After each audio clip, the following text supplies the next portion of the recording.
Hello there, beautiful souls. I hope you guys are all having a great, blessed day. So another part that was really crucial on my path of spiritual enlightenment, because we're still on it, right?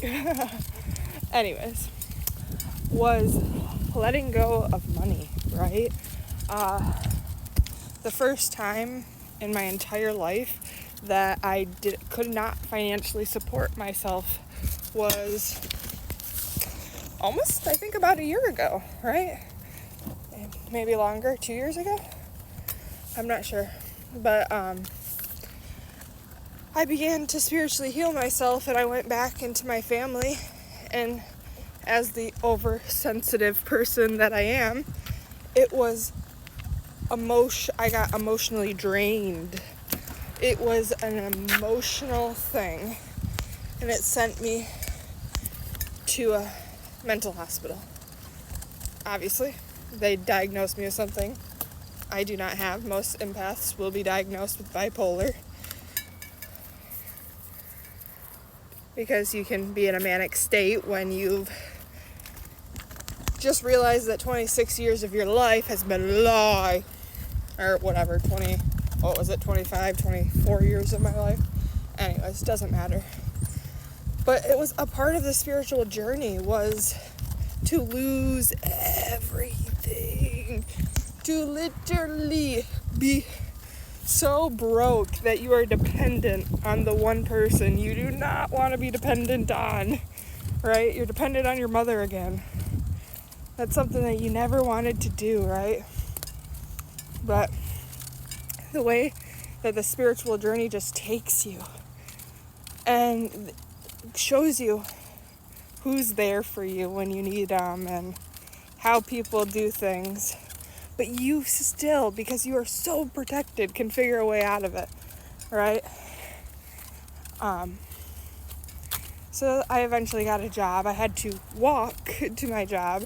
I had to figure everything out on my own, and also figure out how not to lose my sanity while being in a house where I'm being constantly reminded of my childhood, constantly reminded about how I'm not loved, and that abandonment, right?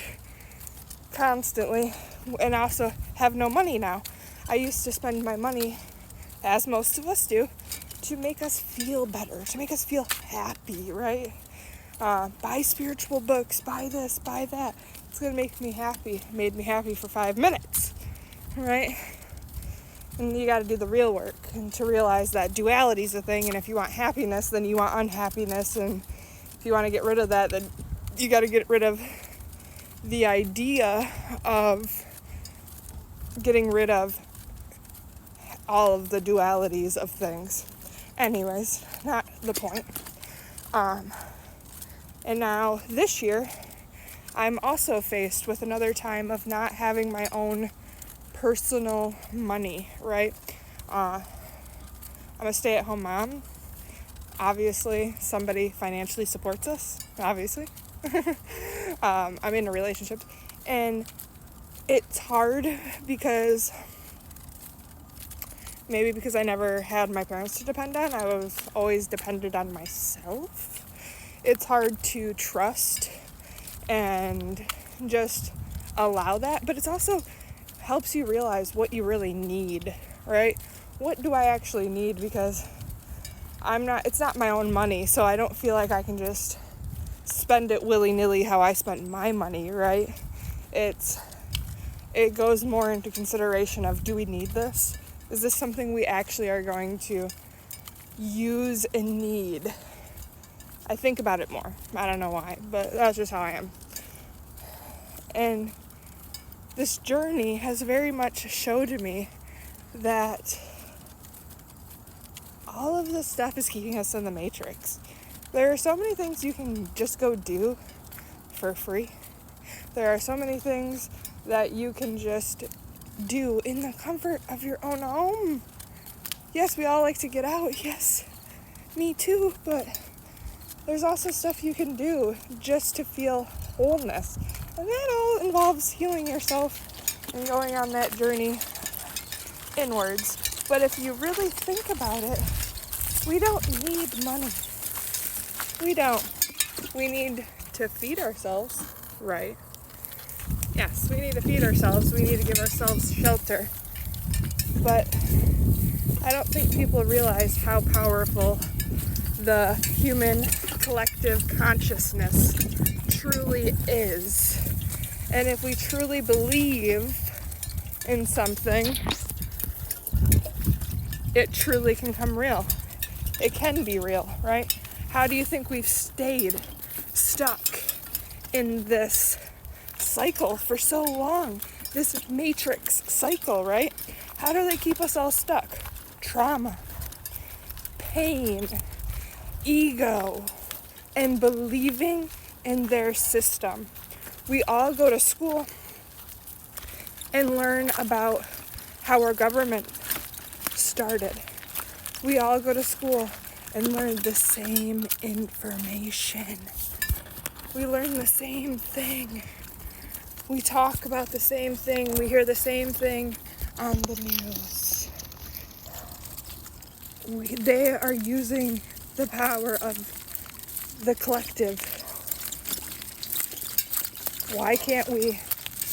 It's all about changing your own mindset and becoming your own person, right? Nobody's trying to control you, because true leaders bring people together.